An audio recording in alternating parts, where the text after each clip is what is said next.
রাত্র ৩টার সময় পাশের বাড়ির লোকের চেঁচামেচিতে আমরা উঠে দেখলাম আমাদের বাড়ির পিছনের ঘরটাতে আগুন লেগে গেছে।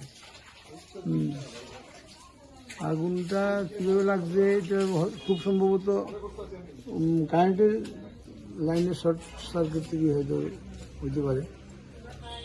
এছাড়া তো আর কিছু। কটার সময় রাত্র ৩টায়। কি মানে ভাড়াটিয়া থাকতো? ভাড়াটিয়া, তারা ওই ঘরে ছিল ভাড়াটিয়া। ভাড়াটিয়া কালকে ছিল না বাড়িতে।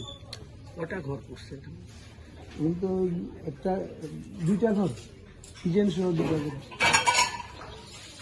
ক্ষয়ক্ষতির পরিমাণ কেমন হইব আনুমানিক? এমনিতে তাদের যে ভাড়াটিয়ারা তো জিনিসপত্র মিলে প্রায় 2-3 লাখ টাকা কিনেছিল। আর ঘরটার যা একটা বাইক ড্যামেজ দিচ্ছে, সব মিলে আগে প্রায় 10-12 লাখ টাকা। কি নাম আপনার? আপনার নাম? উৎপল কান্তি রায়।